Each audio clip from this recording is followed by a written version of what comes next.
আসসালামু আলাইকুম। আমার চ্যানেলে আপনাদের সকলকে স্বাগত।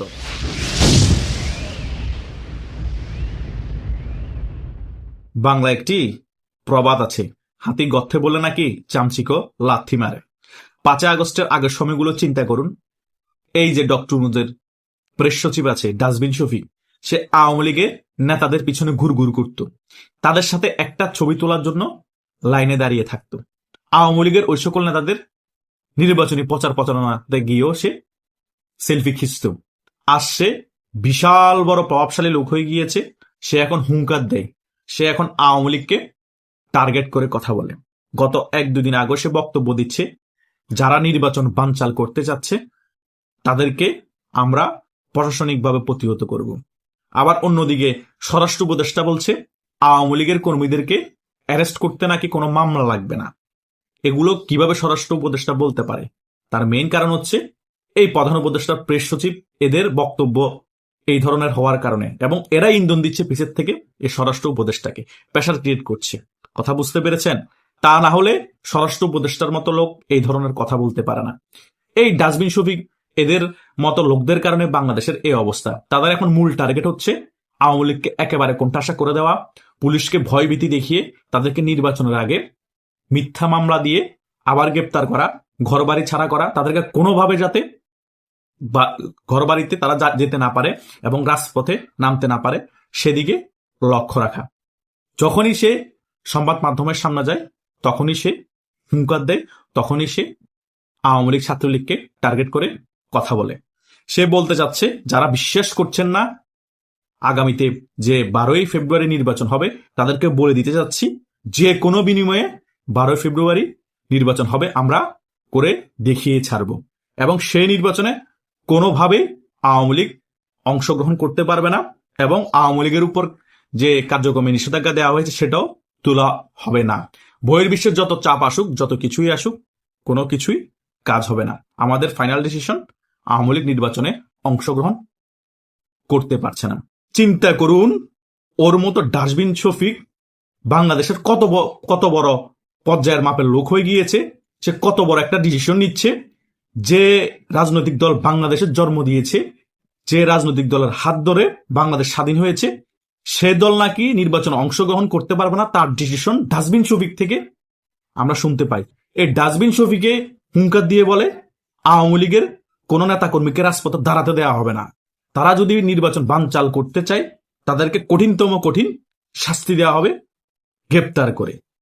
এই হচ্ছে যে বাংলাদেশের অবস্থা। 50-60% মানুষ ভোট দিতে যাবে না, 50-60% মানুষ তাদের ভোটাধিকার প্রয়োগ করতে পারবে না। আবার এই নির্বাচনকে এই ডাস্টবিন শফিক বলছে ইতিহাসের সবচেয়ে সেরা নির্বাচন হবে, এবং এই নির্বাচন নাকি কেউ ঠেকাতে পারবে না। আরে ভাই, এই নির্বাচন কেউ ঠেকানো লাগবে না। এই নির্বাচনকে জনগণ ঠিকিয়ে দিবে ভোট কেন্দ্রে ভোট দিতে না গিয়ে। বহির্বিশ্ব থেকে অটোমেটিক স্বীকৃতি দিয়ে দিবে এটা পাতানো নির্বাচন, এই নির্বাচনকে আমরা স্বীকৃতি দিইনি। সেই কারণে তো জাতিসংঘ থেকে কোন ধরনের পর্যবেক্ষক আসবে না, কারণ তারা ভালো করেই জানে হুদাই পর্যবেক্ষণ করে লাভ নাই। যে নির্বাচনে আওয়ামী লীগ অংশগ্রহণ করছে না সে নির্বাচন কেমন হবে তারা ভালো করেই জানে। হুদাই পর্যবেক্ষক এসে তাদের যে ওয়েটটা আছে সেটাই তারা নষ্ট করতে যাচ্ছে না। এটাই হচ্ছে রিয়েলিটি। তাই ডাস্টবিন শফিক যে সকল হুঙ্কার আপনি দিচ্ছেন, এ সকল হুঙ্কার দিয়ে কোনো লাভ নাই। আপনার ইতিহাস সকলেই জানে। কথা বুঝতে পেরেছেন? ডক্টর ইউনূসের আপনার আত্মীয় আপনাকে তুলে এনে প্রেস সচিব বানিয়ে দিয়েছে প্রধান উপদেষ্টারা। আপনি প্রেস সচিবে বসে এমন ভাবে প্রেস করছেন বিভিন্ন বক্তব্য, এই সকল বক্তব্য জনগণ এখন চুপচাপ হয়ে মেনে নিল। সময় সামনে আসতেছে, পালানোর পথ পাবেন না। ওনারা তো পালানোর পথ পাবে, কিন্তু আপনি বিদেশে পালিয়ে গিয়েও সেখানেও শান্তি থাকতে পারবেন না। মায়ের উপর রাখবে সাধারণ জনগণ, কারণ সাধারণ জনগণকে খেপিয়ে তুলেছেন। এক পক্ষকে খুশি করার জন্য 50% জনগণকে আপনি একেবারে কোণঠাসা করে রাখছেন। তাদের উপর স্টিমুলার চালানো হচ্ছে পুলিশ থেকে। আপনার এসব বক্তব্যের কারণে পুলিশ ভয়ভীতি পাচ্ছে, এবং আপনারা ইন্ধন দিচ্ছেন পুলিশকে সকল কার্যকলাপ করার জন্য। পুলিশ এখন নিরপরাধ লোকদেরকে ধরে ধরে বলতে সে আওয়ামী লীগ করতো। নিরপরাধ লোকদেরকে ধরলো, পুলিশ এখন একটা ইস্যু পেয়ে যাবে, বলবে যে এরা আওয়ামী লীগ করতো। আমাদেরকে স্বরাষ্ট্র মন্ত্রণালয় থেকে এবং প্রধান উপদেষ্টা প্রেস সচিব বলে দিয়েছে আওয়ামী লীগকে ধরতে কোনো মামলা লাগে না। তাহলে নিরপরাধ লোকদেরকে ধরেও তারা বলবে তারা আওয়ামী লীগ, এবং যারা আওয়ামী লীগ না তাদেরকেও তারা বলবে আওয়ামী লীগ, আওয়ামী লীগ যারা তাদেরকেও ধরে বলবে আওয়ামী লীগ। এভাবে চলতে থাকবে, এবং তাদের ধান্দা আরো বাড়িয়ে দিয়েছে। দেশের মধ্যে আইন কানুন বলতে কিছু আছে? সকল কিছুই ধ্বংস করে দিয়েছেন। দেশের কোন সেক্টর ঠিক রেখেছেন? পুলিশ প্রশাসনকে আপনারা নতুন করে নাকি গঠন করবেন? পুলিশ প্রশাসনের ড্রেস চেঞ্জ করলেন। আরে ভাই, ড্রেস চেঞ্জ করছেন তো কি হয়েছে? তাদের মনের এবং তাদের আচার আচরণ কি চেঞ্জ করতে পেরেছেন?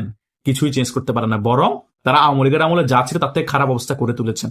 আওয়ামী লীগের আমলে তো এই ধরনের ডিগলার দেওয়া হয়নি। মামলা ছাড়া বিএনপি এবং জামাতের লোকদেরকে ধরা যাবে, সাধারণ জনগণকে ধরে এনে বিএনপি এবং জামাত বানিয়ে দেওয়া হোক, এগুলো বলা হয়েছে? বলা হয়নি। আপনার ডাইরেক্ট এত বড় উপরে পদে থেকে এগুলা বলছেন, স্বরাষ্ট্র উপদেষ্টার মতো লোক এগুলা বলছে। তাহলে বাংলাদেশের মানুষ আপনাদের কাছ থেকে কি আশা রাখতে পারে? কিছুই আশা রাখতে পারে না, বরং আপনারা যা আশা ছিল আপনাদের উপর সকল কিছু ধ্বংস করে দিয়েছেন। ইতিহাসের মধ্যে সবচেয়ে খারাপ শাসক হচ্ছে বাংলাদেশের মধ্যে এই ডক্টর ইউনূস, সেটা প্রমাণিত। আর সবচেয়ে খারাপ প্রধান উপদেষ্টা প্রেস সচিব হচ্ছেন আপনি, ডাস্টবিন শফি। এটাই হচ্ছে রিয়েলিটি। কোন যোগ্যতায় আপনি ওই জায়গায় বসেছেন আমাদের জানা নেই। আপনার সবচেয়ে বড় যোগ্যতা হচ্ছে আপনি ডক্টর ইউনূসের আত্মীয়, সে কারণে ওই জায়গায় বসেছেন। আর ওই জায়গায় বসে যত ধরনের উল্টাপাল্টা বক্তব্য, উস্কানিমূলক বক্তব্য, মানুষকে হুমকি ধামকি এবং আওয়ামী লীগকে টার্গেট করে বিভিন্ন ধরনের কার্যকলাপ ওইখানে করেই যাচ্ছেন। জনগণ বাধ্য হয়ে মেনে নিচ্ছে, কারণ জনগণ এখন ভয়ে আছে। জনগণ কোনো কথা বলতে গেলে যদি কোনো জায়গায় মবের সৃষ্টি হয়, তখন তারা কি করবে? বুঝেন নাই? বুঝবেন। জাস্ট এই যে চেয়ারটা আছে, যে চেয়ারটা থেকে সরেন। দুনিয়াটা যে কত কঠিন তখন বুঝতে পারবেন। আওয়ামী লীগ ক্ষমতা থাকা অবস্থা তখন তো আসল রূপ দেখাতে পারেন নাই, সে কারণে দুনিয়া যে কত কঠিন বুঝতে পারেন নাই। এখন তো ওই জায়গায় বসেছেন, আসল রূপ দেখিয়ে ফেলেছেন। জনগণ আপনাকে ভালো করে চিনে ফেলেছে, আপনার ভিতরে কি এতদিন চলছিল। এখন দুনিয়াটা কত কঠিন বুঝতে পারবেন। পৃথিবীর যে কোনো জায়গায় গেলে দেখবেন যে কি কঠিন দুনিয়াটা চলাফেরা করা, সকল কিছু বুঝতে পারবেন। কারণ রিয়েলিটি কি জিনিস এখন আপনার সামনে আসবে, কারণ আপনার আসল ভিতরের যে রূপ সেটা দেখিয়ে ফেলেছে। এতদিনে 16-17 মাসে যে সকল গুপ্ত শিবির এখন নিজেদেরকে জাহির করেছে তারা শিবির করে, এটা আওয়ামী লীগের জন্য পজিটিভ সাইন, বিএনপির জন্য পজিটিভ সাইন। এখনো যারা গুপ্ত আছে তাদেরকেও বাহির করে আনুন, কারণ এদেরকে আগামীতে খেলতে হলে চিনতে হবে। কথা বোঝেন নাই? আপনি অপোনেন্ট দলের কোন খেলোয়াড় কেমন খেলে আপনি যদি আগে থেকেই অ্যানালাইজ না করেন, তাহলে খেলতে নামলে কিন্তু আপনি সেই দলটাকে হারাতে পারবেন না। শিবির গুপ্ত থাকার কারণে আওয়ামী লীগ বুঝতে পারে নাই ভিতরগতভাবে তারা এত বড় প্ল্যানিং করতেছিল।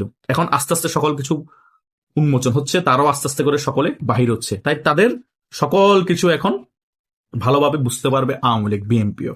তাদের সাথে খেলতে মজা হবে এবং সেই খেলায় আওয়ামী লীগ জিতবে। যেই খেলবে তারাই জিতবে, কারণ গুপ্ত থেকে তারা সুপ্ত হচ্ছে। সুপ্ত হলে তখন তাদের খেলার ধরন বোঝা যায়। এটাই হচ্ছে বাস্তবতা।